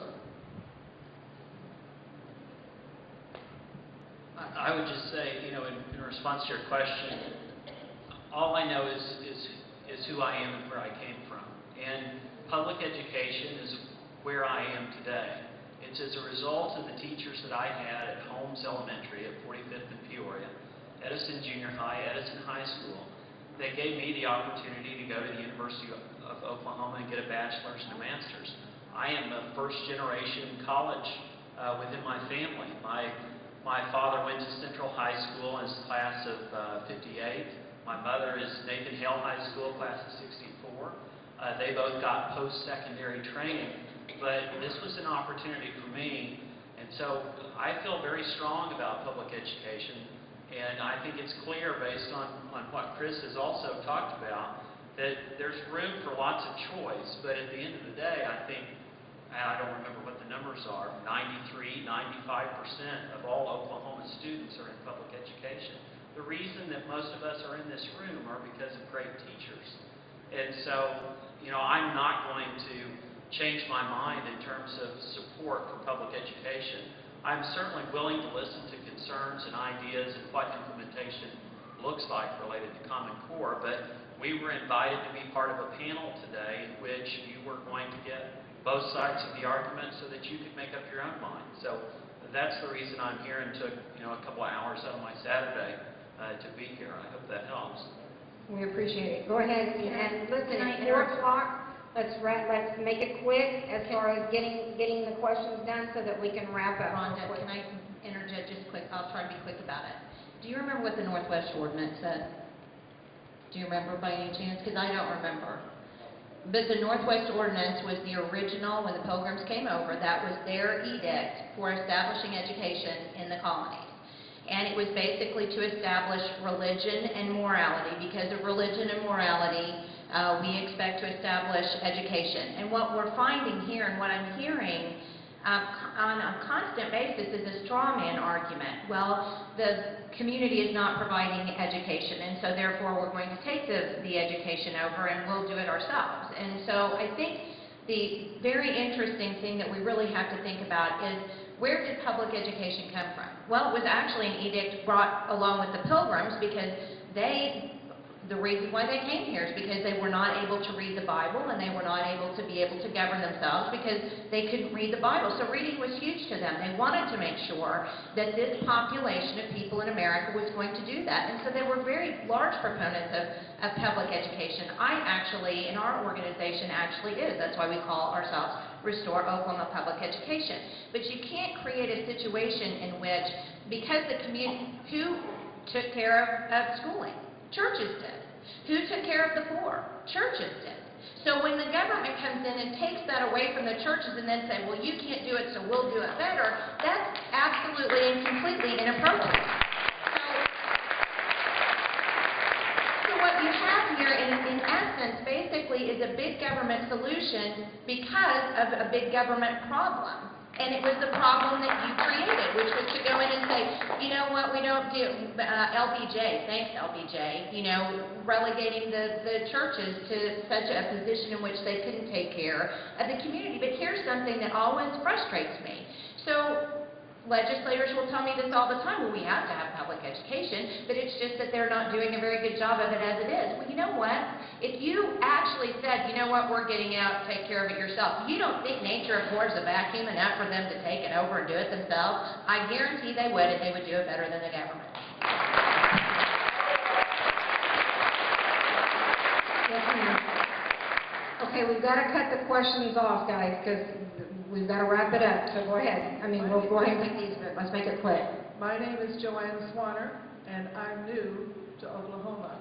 Thank you very much for what you just said, because my question is, in this state, I think more than anything, we need to get back to basic morality in the whole country, actually, because in the 60s and all, they told us we have to stop saying anything about God, anything about the Bible. We can talk about Muslim things, but we can't talk about the Bible. We can't talk about the Ten Commandments, basic morality, but we can tell people they came from monkeys or whatever, and I was wondering, are we able to teach creation in this state, or does it all have to be evolution? And I think that's the core bottom line of the situation and the problem in education. Well, we're going to do, the state has implemented the Common Core Science Standards, and one of the largest comments that anybody has made about the science standards is that they're evolutionary. There is no, it's a very humanistic approach. There is no intelligent design at all, even forwarded in that particular document and those standards. So I hope that answers your question.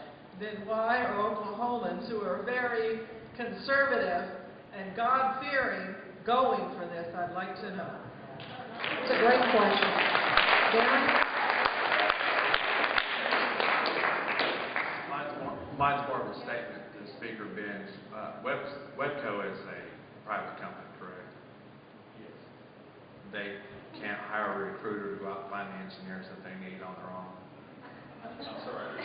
They can't go out and hire the engineers that they need. They can't hire a recruiter to go. That's what we're hearing, yes. But they can't hire a recruiter on their own to go find them. They're not out there in the United States anywhere. I just know they're having trouble finding engineers that can meet the skill level So that they need to. So they turn to the state and the state chamber. So They turn to the state and the state chamber to find them. No, not necessarily. I'm just, the question was asked because I made the statement earlier that a lot of our companies are having trouble finding skilled employees. And so we hear that continually. And so someone asked the question, do you have an example? And that was the only example that I thought of immediately was that company. Correct, but it sounds as though they're turning to the state for their solution when they could just as easily hire their own recruiters and go out and get them. Well, but I think your question though gets to the part of what we've been discussing here. It seems like that this has turned into more of a conversation about whether public education is needed or not. I think that's pretty clear from the folks in the audience that public education apparently is not needed. But I'm just tired of the government business aspect of this whole thing. The crony capitalism is a runaway in this country now.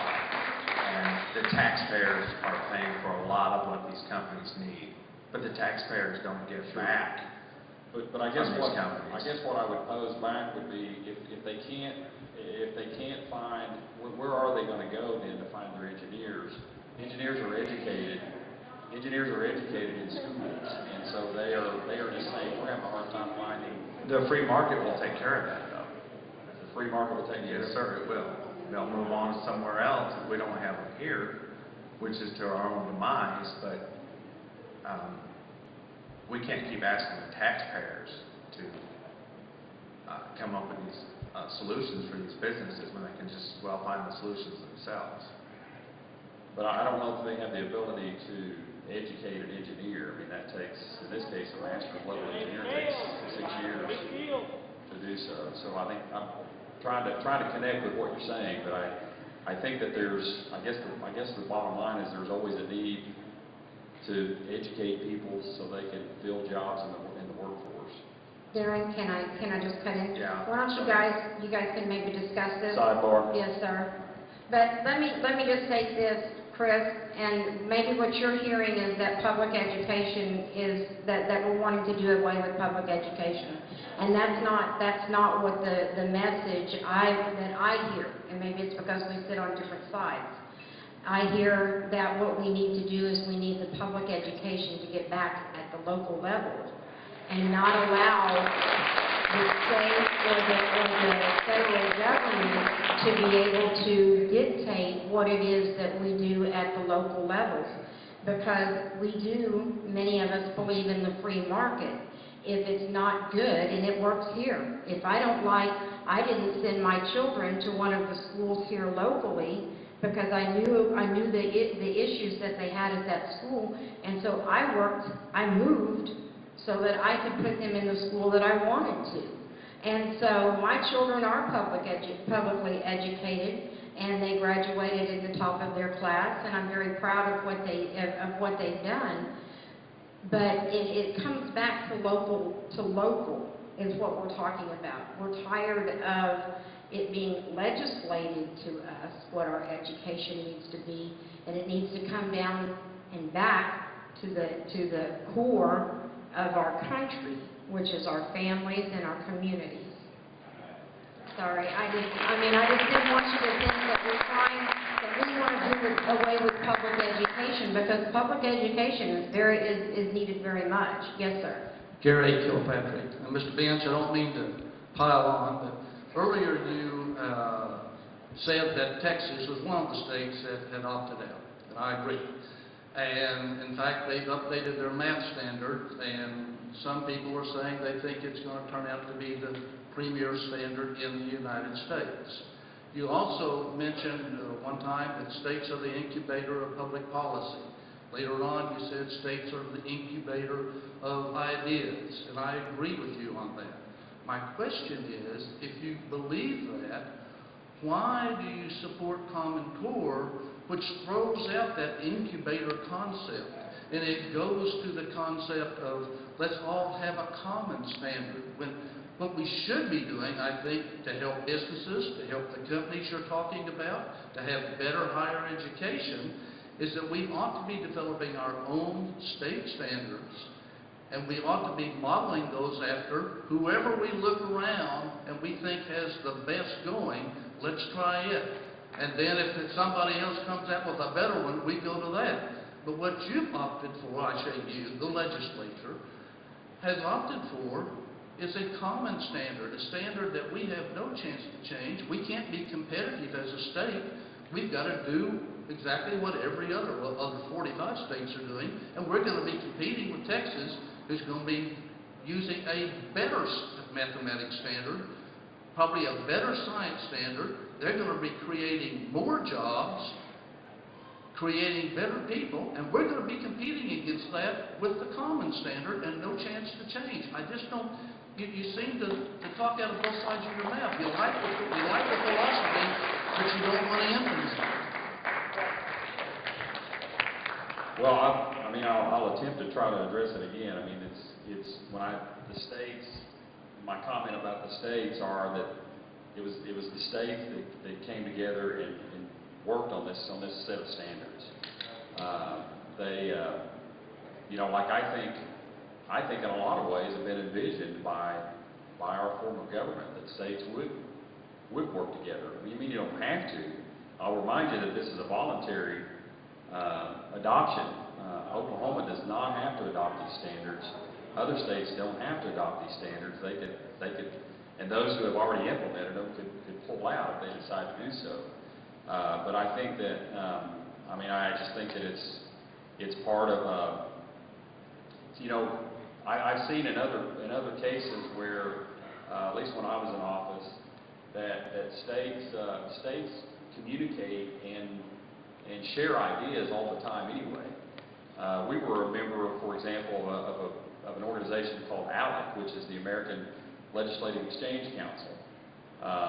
And they were a conservative think tank that our state was a part of. And we would go to these conferences and we would share ideas with other states, so in other areas. So I guess it's not unusual in my mind that states would share those ideas and maybe come up with a standard that we all, or at least some, if they choose to do so, would adopt.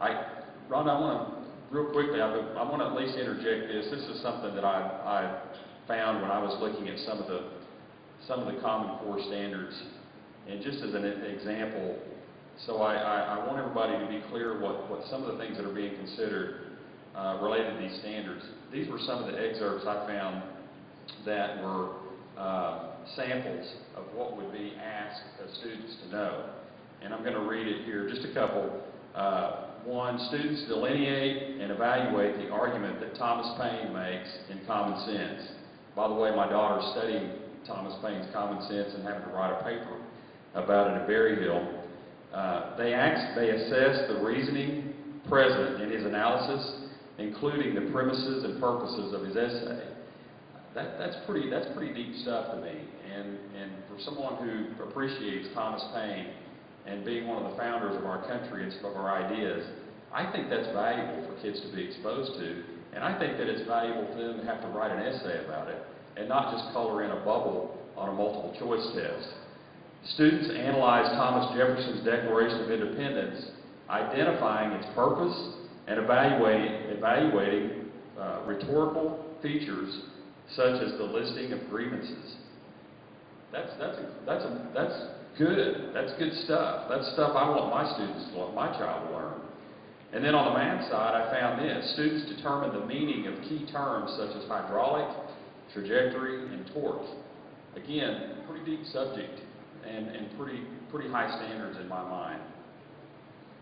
Well, first of all, let me just answer that by saying we don't begin standards, I think, until 1868 in history. So I have no idea how they would be able to take Thomas Paine's Common Sense in the context of history that they haven't even studied. So you're talking about reading a document out of context where they have no idea or understanding of how the nation was formed in the first place and what happened and what went into the formation of the United States and how that was relevant in terms of the world, in France, for example. So, and that was huge in terms of what formulated Thomas Paine's mind and ideas about these things were the Revolution of France. So if you don't know anything about that because you're not even starting to study history until 1868, it really is literally out of context, number one. And number two, anybody could do that if the state weren't forcing us to do it. So I think, again, you're talking about, yes, there are good things in the standards. I'm not going to sit here and say no, but there's no reason to force us into doing those standards. And you say voluntarily, and I can appreciate that, but do you realize that the Common Core was a single paragraph in a 38-page bill that was about teacher incentive pay? So how is that really voluntarily? We passed them before they were even available to read. So how is that voluntarily? How do you voluntarily go to the doctor and say, I want to have an MRI, but I'm not really sure what I have yet. Let's just see what I can find. What do you find on it? I mean, that's exactly what we're talking about doing. So the voluntary aspect, I can appreciate what you're saying. You're saying the state didn't have to adopt them, and I completely understand. But when you have a whole bolus of money sitting out there from ERA funds, $500 billion of it, by the way, and we want to crack at that, well, for Pete's sake, Oklahoma's going to go full steam ahead and go, sure, we'll take them. And yes, again, it's voluntary. But had that carrot not been on that stick, maybe we wouldn't have. We certainly did not discuss them at all before they were implemented, and there's no way we could have because they weren't even written to that point in time. So I'm sorry, I just had to make that statement. Last question for the day. My name is Kathy Miller from Skiatook. I moved to Oklahoma 17 years ago, and one of the first things I learned about and thought was absolutely brilliant after I understood it was the tag agencies here. I've lived in all sorts of different states that have DMVs, and I can tell you it's a nightmare. You have to make an appointment if you really don't want to sit there for 6 hours. And so when I saw the tag agencies, at first I thought, well, how in the world can they make this work? They have to handle a lot of money, there's license plates, there's legal things to do with that. And the more I learned it and have experienced it, the more brilliant I thought the idea is. So my point is, I know you gentlemen have stated that you're in favor of public education. I'm in favor of education. However, this state has shown that we can privatize things and be very successful, things that have legal implications and money. What about voucher system? Why wouldn't we can keep public education, offer vouchers, those who, if Common Core does go through, God forbid, then they can have the voucher to go to a private school and not have to deal with Common Core. So my question is, if you're so in favor of public schools, what about the voucher system? And that way there is truly more of a competitive nature in education, and we can see, I guess, let the best one win out. Oklahoma, a couple of years ago, passed the Lindsay Nicole Henry Scholarship, which is a voucher system that works for special needs students. And so there is certainly that opportunity currently in the Oklahoma law related to special needs students. Related to vouchers in Oklahoma, I think it's a question that you would then ask related to supply and demand. This is not a community that has a parish school on every corner like a Milwaukee or a St. Louis or some other places. So, to simply say vouchers would be the solution, you wouldn't currently have the supply of private schools that would currently even be in place if you were to shut down the system tomorrow. So it's certainly an interesting concept, but right now there's no infrastructure or support to even get to how you would be able to educate all the kids in Tulsa Public as well as the state. I just want to say, in the 12 years I served in the legislature, I don't know that I ever had anybody compliment our tag agency, so that's good. That's good to hear. It's good to hear that we're doing something right. That's in a way, as you were asking the question, even though they're public schools, I mean, we do have a system where there is a certain amount of autonomy in our school districts, because they are individual bodies and they have boards that govern. In fact, they're seen as a sub-state, I believe is kind of the term. So I think that's the right term. But they're autonomous in many ways, so they have the ability to do some things on their own. And I think that affords a lot of the public an opportunity to engage and be involved in your public schools through your school districts. The voucher question, I've always often wondered, I guess, if we had full vouchers, whether the Christian schools, for example, would want to accept a public voucher. Because I've always been concerned that can ultimately lead to government interaction and intervention into some of our private Christian schools. And it seems like to me that would possibly open that up if you had a system of vouchers. I know you want to close, so I'll be brief, and I'll assume you've got the closing word or whatever you're going to do here. With regard to the voucher idea, be aware of the fact that what the representative has said here is a potential problem. Unless it's made very, very clear that that's your money and it's not somehow a grant given to you. If it's a grant that's been given to you by the government, whether it be state or federal, then you are inviting the state or federal government into your decision-making process. When you get your Pell Grant, that is, in essence, it's a tax rebate back to you that you can use at will to go to whatever college you choose to go to. And therefore, Oklahoma Wesleyan University, for example, would not necessarily, at this point, feel that we're in danger of being compromised by federal influence. However, my point and my energy for this debate, I don't distrust your motives. I think you guys really see a problem in the school system. You're trying to correct it. I sincerely believe that. And I agree, and I think all of us agree that there is a problem in the school system.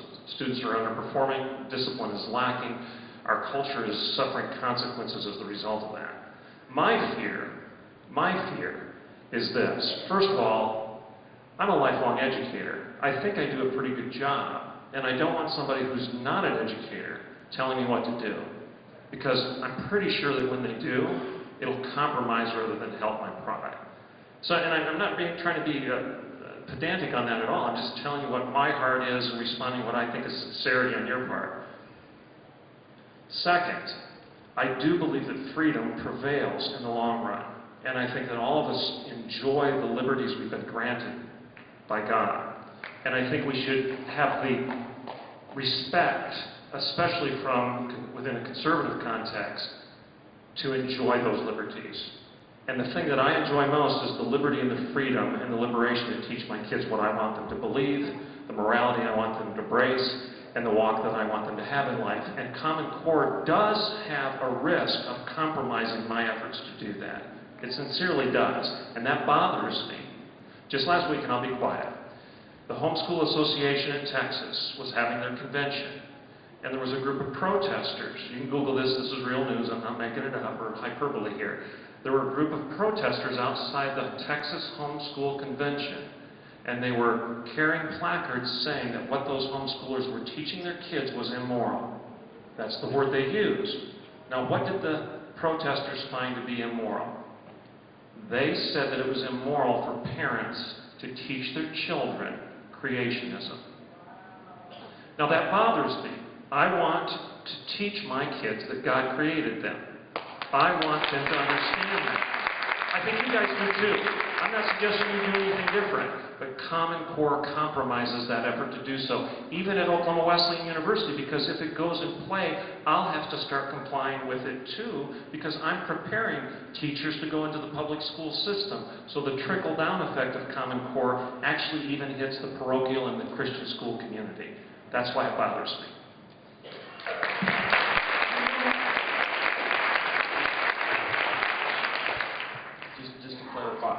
Just to clarify, and Dr. Piper makes good points, the current Common Core adoption is for math and English. Oklahoma has not considered science or other subjects. No, that's wrong. I'm sorry. Respectfully, Governor Henry created a proclamation. It was an executive order. I can actually give it to you. In 2010, when he was still in office, as he was leaving, as the Race to the Top Commission was meeting. That is actually on, you can go to the Department of Education website because it's actually recorded in school law. And it says that Oklahoma has, it doesn't even say will adopt, it says has, it did, meaning past tense, was adopted language arts, math, social studies, and science. So whatever we're being told is literally wrong. Because unless we're going to consider that the school law is wrong, and that's great, I say we wipe it out and move forward.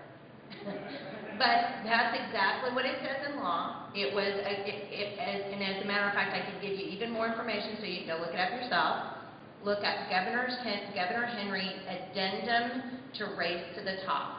And that's what it was. It was an addendum to the Race to the Top where he put in law, in state law, all four of them.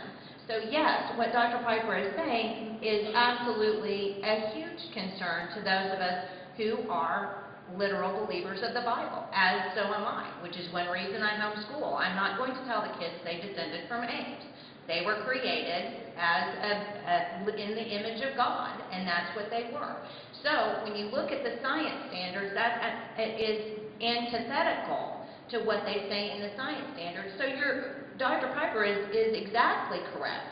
And when you look at the fact that homeschoolers use very small publishing companies for their materials because most people don't want to do a traditional Thomas Jefferson education anymore. So you have to use very small publishers. Well, if you're a very small publisher and you're being swallowed literally by Pearson and McGraw-Hill, the two largest textbook manufacturers in the entire world, not just America, in the entire world, what do? You put out something saying, our new course is aligned with the Common Core state standards, because you're going to have to get market share. If you don't get market share, you perish. That's the free economy, correct? So, I just was in Mardell several months ago. I get some of my kids' curriculum there. Walked in the door, and there's a huge thing right in front of me, Common Core State Standards Aligned books, right there.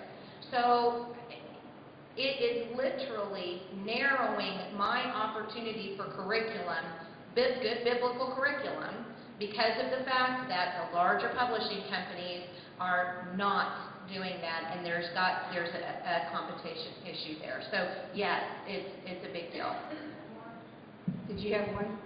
Well, I'm beating this horse to death, but Richard Dawkins has said that it's child abuse to inculcate faith in your kids. That's a quote out of The God Delusion. Christopher Hitchens says we are irreparably maiming our children by compulsory education religion.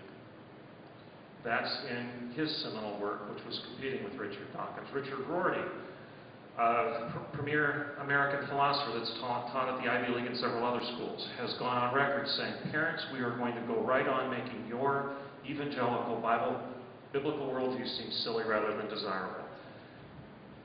The context for my concerns, and I'm guessing you find all of those statements deplorable. I'm guessing you'd like to protect your kids and your grandkids from that. But I know for a fact, as an educator, that the people that are leading the way within the educational establishment, that are leading in the development of Common Core, align themselves more with Hitchin and Rorty and Dawkins and Derrida and the crew than they do with me, and probably with you. That concerns me. I would rather you have the freedom to teach your kids differently, and I would rather you not be labeled as a child abuser because you want to pass on faith to your kid. Whether it be in the school, or whether it be in homeschool, or whether it be in the privacy of your home. And I think Common Core runs the risk of compromising that. Thank you so much. Thank you for your time. You guys have been very generous with your time. Thank you so much for coming out. Thank you guys for being here all day, giving your time. I hope you found this very informative and effective. If you have not signed up on our newsletter, get on our newsletter so I can let you know when this is available on YouTube. And go and enjoy the rest of your evening. Thank you so much.